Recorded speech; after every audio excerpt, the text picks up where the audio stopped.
For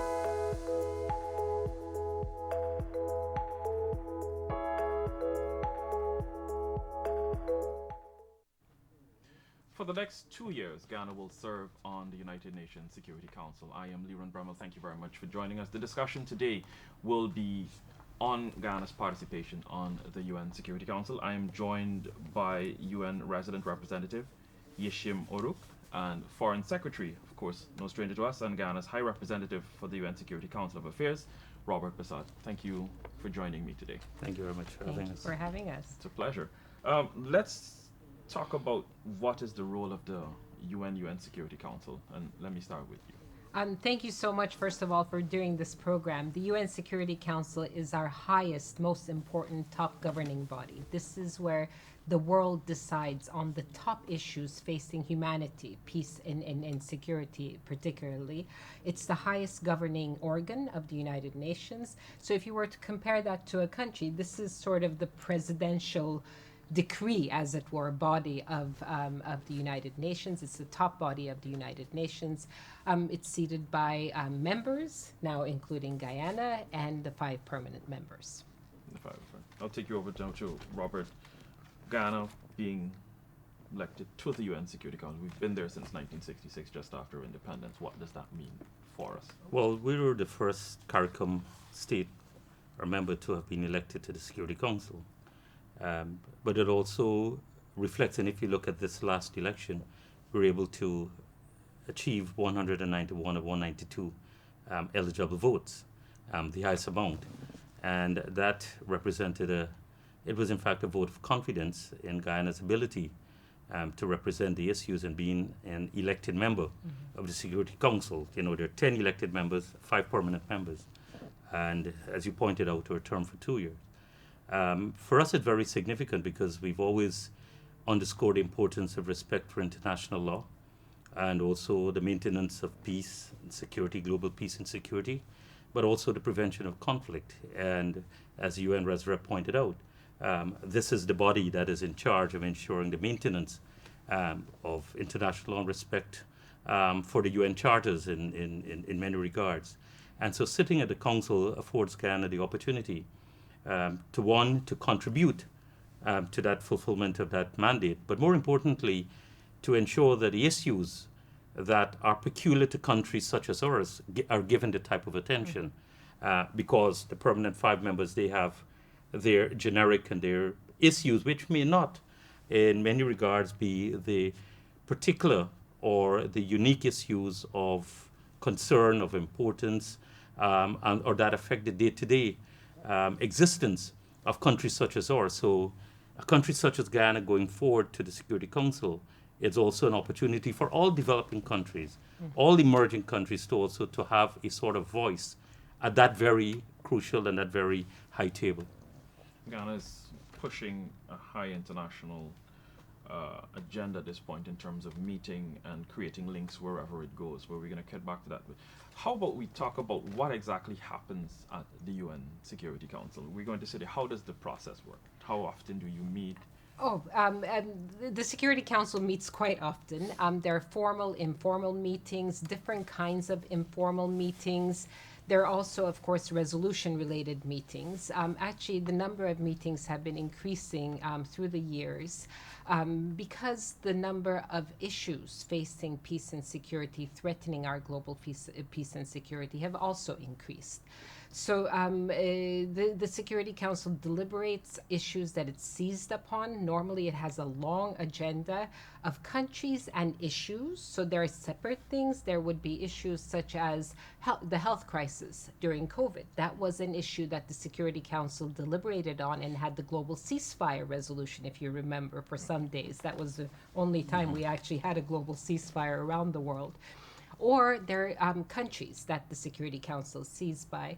Unfortunately, many of them are in the developing countries, in the developing world, many of them in Africa, but not only. across Europe and Asia, list of countries, and closer to home, including Colombia, Haiti, on the Security Council agenda. So they will be, the presidency of the Security Council will lay out the agenda for the month, usually during the month, and list out the issues that the Security Council will deliberate. Of course, every member of the Security Council can bring forward through formal and informal mechanisms. There are different formulas of number of countries that need to suggest an issue to be brought to the Security Council agenda. But even being on the Security Council agenda is a very significant and very profound matter for any issue. That means the top, as you said, the top table is putting all eyes on this. When the Security Council deliberates, they have the privilege of calling on multiple actors to brief them as well. Recently, normally they call on a lot on UN Secretariat, of course, and the Secretary General may brief the Security Council, or heads of political affairs bureaus may brief the Security Council, or sometimes development actors may brief the Security Council. Increasingly, the Security Council brings in civil society, non-UN actors, regional actors, African Union, into its deliberations. So there is some expansion, as it were, of how and what the Security Council deliberates. Guyana's UN Security Council seat is an enhanced opportunity to contribute to the global peace. And of course, Guyana has put forward 5 of its priority areas that it wants to be addressed. As we started the discussion, members can bring whatever issues they need to bring to discussion. What does it mean for us? How do we intend to tackle those areas? And if we could have a chat on what those areas are. Well, first of all, we assumed our seat in January the 1st, and then 1 month into, we had to assume the presidency. During the most busy month. Yeah, which is February is the month. You know, we could have asked for an easier month, February. Really. And this is a 6th day, and we've had close to 20 meetings already.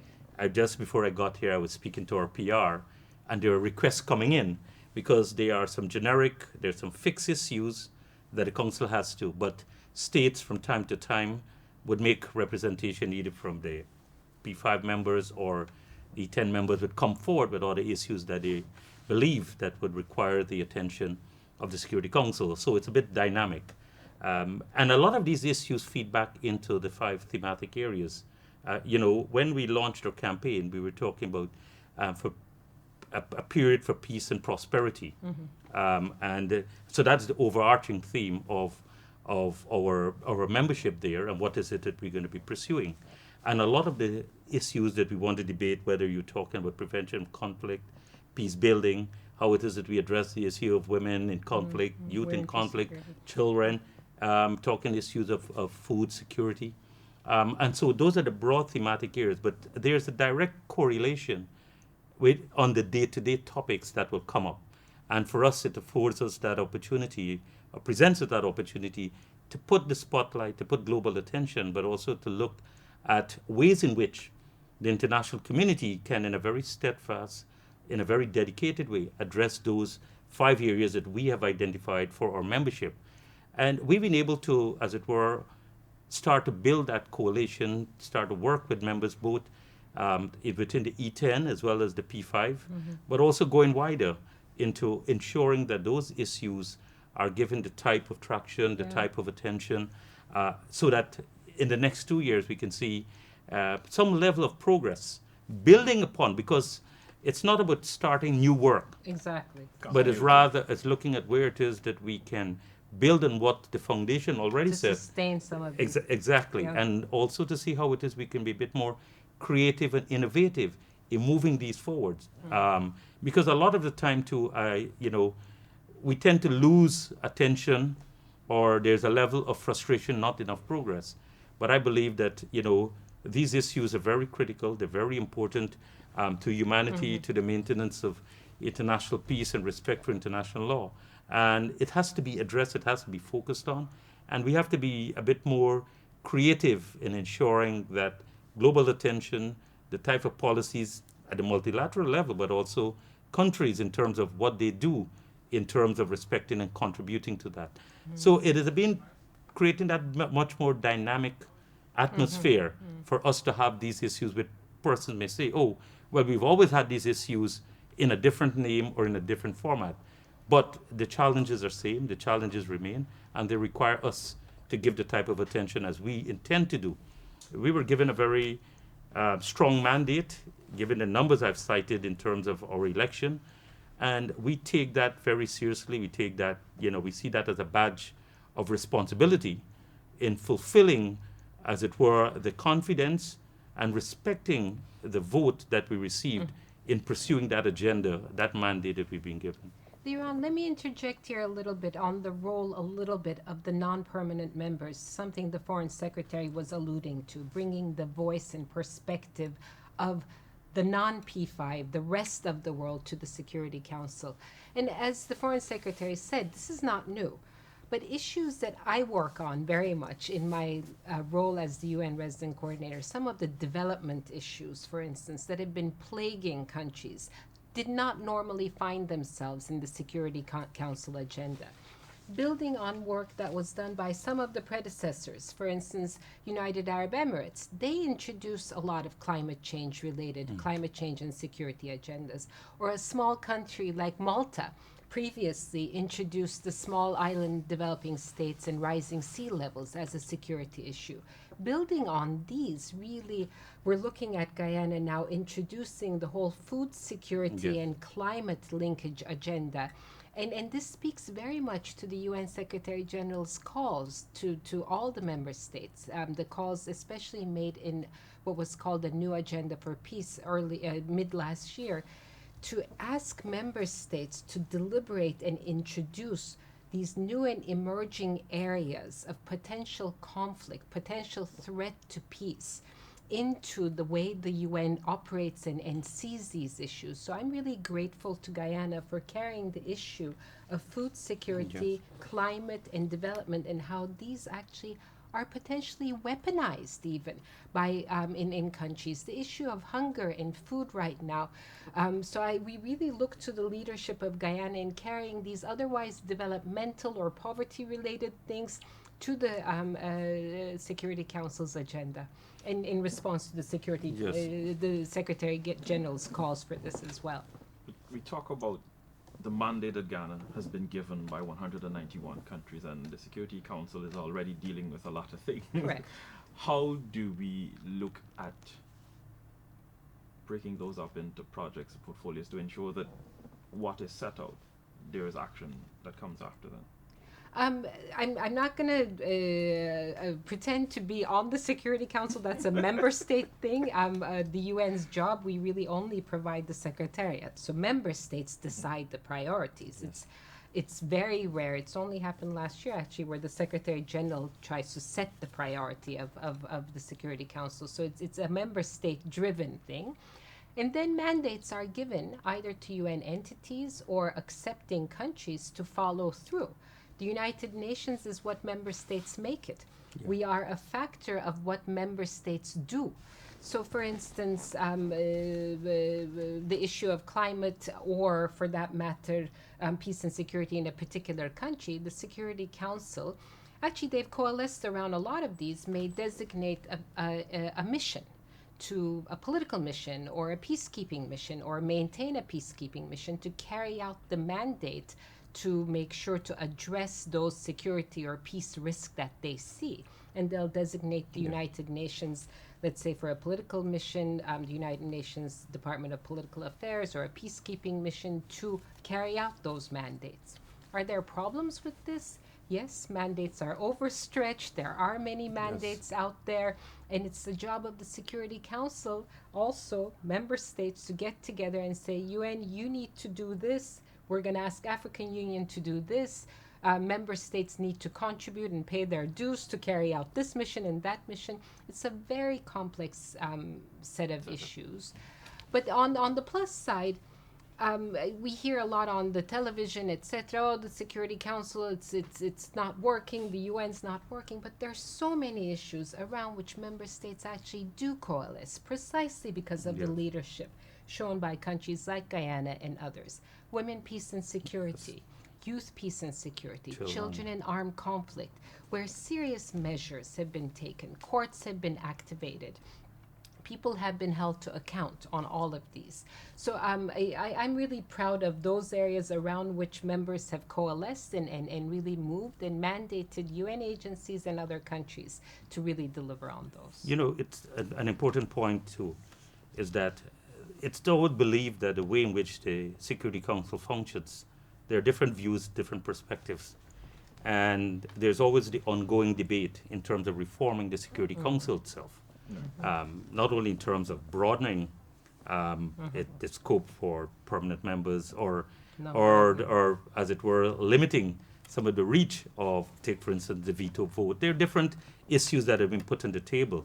But for us within this 2-year period, we want to make the Security Council a bit more transparent, a bit more accountable, a bit more open in its work, and to ensure that, you know, the work of the Security Council contributes in a very effective way, in a very meaningful way to global peace, global order, and not in a very narrow sense or pursuing the interests of one versus the other. There are many broad areas that we can agree on, and I think that the entire humanity, everyone that sits at the Security Council, both permanent and elected, that can agree on. And that is why the 5 platform issues, the 5 thematic areas that we've identified, we believe that there can be commonality. But you may find it interesting to know that even there are 1 or 2 of permanent 5 members who may resist the debate or the discussion on climate change as a Security Council matter. But we are able to influence others to say, you know, that has a direct relationship with conflict.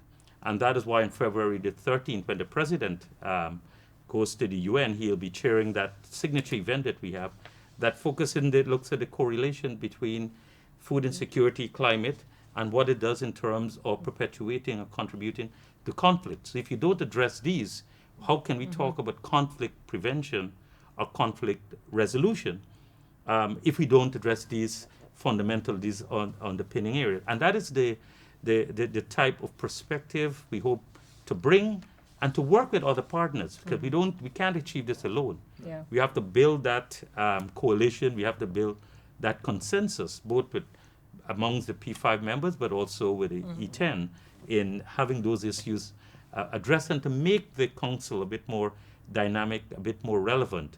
And that is the difference we want to make. So we will not be a country who will just be warming the seat, but we want to warm the table too, of ensuring that the issues are real, they're tangible, and they contribute to fulfilling the mandate of the Security Council, but also to ensuring that the seriousness, the importance, the existence of all states depend on respect for international law and also respect for the UN Charter in that regard. And that is something that we as a state, but I'm quite sure those who elected us would want us to carry forward with that thrust and that mandate. On that point of transparency and making the Security Council a bit more agile, a bit more reflective of all the dynamism that's going on. I really appreciated seeing Ambassador Rodriguez just a few days ago convening civil society around the presidency of Guyana of the Security Council. So I didn't have a chance to listen to all of it, but it was, it looked like there are people from all over the world, different civil society entities registered to the UN.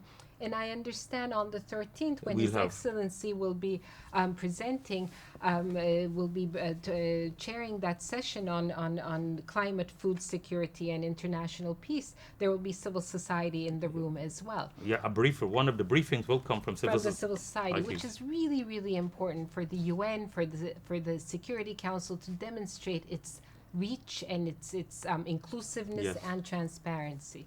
Just on that, I want to plug also that I understand it's the Deputy Executive Secretary of the Food and Agriculture Organization. Yes, who's coming? Will be one of the briefers on the 13th of February.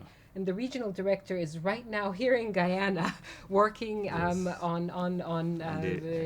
the regional agricultural forum that will be convened. And we also have the executive director of the UNFCCC will also be one of the briefers too, coming to the fore. So it shows that it's not only about state actors alone making presentation, but the UN agencies itself, but also civil society. And we've tried to bring that blend because the topics are broad and they require the involvement and inclusion of all strata and all sections of our global society. Those are on the ground with the information that might not necessarily reach all the way up to the top. Correct. Understanding that. But also the perspectives are very important. Yeah. Because they're more multifaceted, they're multidimensional, and it's good to have different perspective.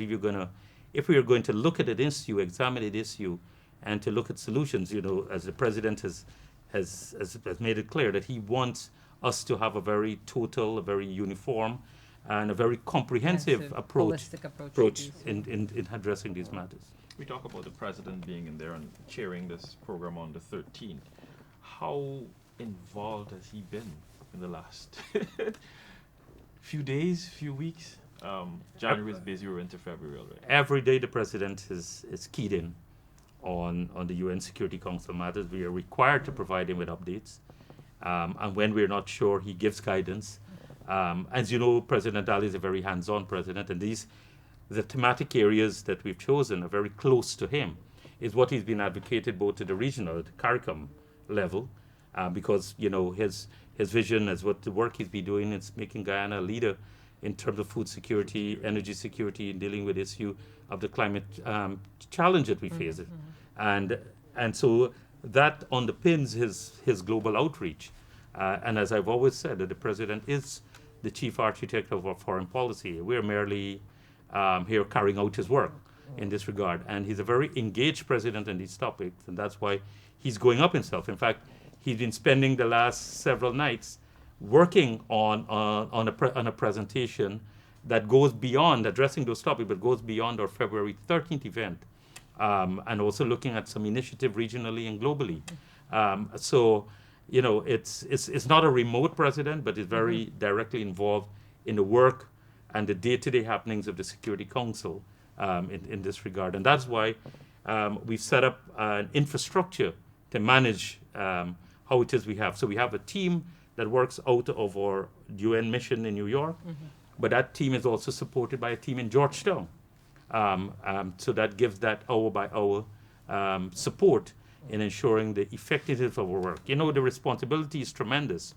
And I must commend our team because other countries, when they take up that seat, they have 120-something staff, a huge mission.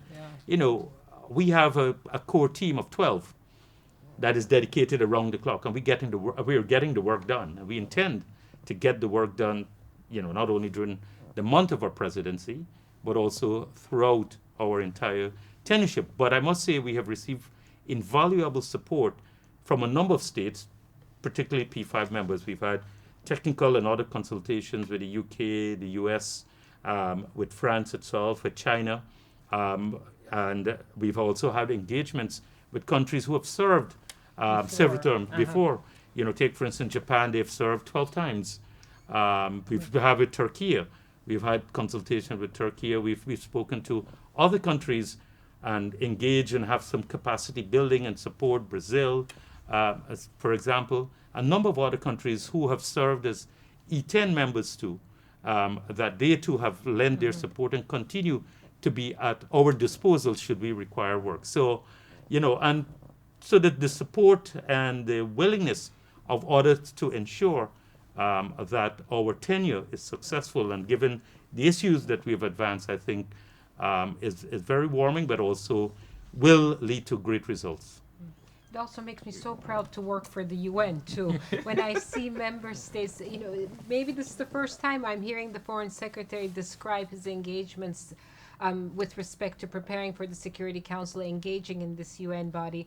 But I know also from my experience in other spheres of the UN's work, and that was my UN Day message earlier last year in October, that Guyana has been very active in all spheres, pillars of the UN's work: peace, security, development, and human rights, and Yes. actively engages. Although it's a small country with a small administration, with a small number of people, it still has been very active. But it looks like there's a lot of coordination Yes. and a lot of support among member states, which is exactly what the UN was established for, to foster that kind of coordination and collaboration between member states. He's bringing what he is doing within the region, Latin America and Caribbean, and translating it Correct. into the U.S. So the 5 priority areas that we're talking about: climate change, food security, peace building and conflict resolution prevention, women and global security, and of course youth and children in peace and security. Those are aligning with the U.S., with the UN, I beg your pardon, the UN priority areas for its members and votes at this stage. And those are actually areas where member states have coalesced around. And I keep repeating that because it's not so often for all member states to coalesce Sure. around issues. But women, peace, security, children in armed conflict, youth, peace, and security are actually areas where all member states, including in the Security Council, have coalesced and have tried to build agendas. Climate change is a little relatively newcomer to the Security Council, as the Foreign Secretary was alluding, but there's a build-up on Yes. that as well. And Guyana's really taking the charge on now introducing the food security element. They all speak to fundamentally to areas of the UN's work, of course, that we've been mandated by member states through the Sustainable Development Goals or human rights or etc. So they all speak to things that the Secretary General values and cares for, but it's up to the member states to decide what's going to enter their radar screen at the Security Council, not the UN. Our Foreign Secretary is Yeah. busy. You're heading up as well in another few days to Yes. work on the February 13th event. What are you expecting out of that? Well, Closing statement. our objective is to bring the level of one awareness, understanding, but also a commitment for common action, both at the multilateral level, but also at the state level too, in addressing the issues of food insecurity, addresses the issues of climate change, and the impact that can have on the maintenance of peace. And also the prevention of conflict. I think it's very crucial. It is no longer an issue that we tend to see in a very narrow way, but it's important to see how it is that it is linked and how it is impact on the maintenance of global peace, order, and many of the conflicts that we see around the world today. Their genesis, it can be traced to the issues of food insecurity, of climate change too. But that's where the genesis, and then they take on a different manifestation as they move along. And if we're able to address those core fundamental issues that give rise, I think it will be able for all of us to create a world order in which there's greater and lasting peace, a reduction in conflict, and we're able to be on a better pathway to prevent that. But it has to be a work in progress. Guyana, we're not utopianists. We believe there's a lot of work that needs to be done. But as the energy that we hope to bring and the sustained action and attention during our tenureship, and we hope to develop a momentum that even after we would have left the Security Council itself, that momentum would be able to continue or to be nurtured by those who come after and within the wider UN system in having these fundamental issues that affect human existence addressed, not only that affect us here in Guyana, but also affect the world at large, but particularly small island developing states as a whole, and even if we look within our region, CARICOM, all those issues have direct bearing in every single member state here. We're within a region alone. We talk about maintaining a zone of peace. We have the issues of Haiti to deal with, which is something that preoccupies not only CARICOM but also the entire UN system. And the Security Council. And of course, during our presidency, we'll be mounting a mission tomorrow to Colombia to monitor the peace plan that they've had, the peace process, one of the better success stories. Yes. And so we'll be very, we find that also as a very important responsibility of leading that mission to have that assessment, to have that visit, and to ensure that peace plan proceeds. Because if we're able to in a significant way to out, a conflict one by one, I think it makes the world a safer place, and creates an opportunity for us to focus on much more important thing to uplift, as it were, that we seek to do building prosperity and nurturing peace. Foreign Secretary and Guyana's High Representative for the UN Security Council Affairs, Robert Persaud. Closing statements from our UN resident first.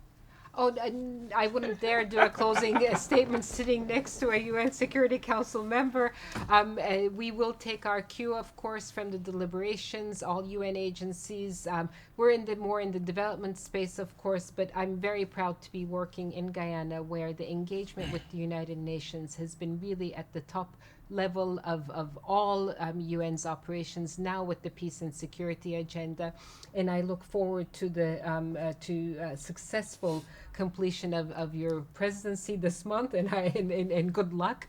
And of course, carrying these forward in other agreements in fora, including COPs, etc., on climate change and agriculture, so that we can actually, on the ground, help build those linkages as well. Thank you. Yeşim, Oruç, thank you very much, UN resident representative.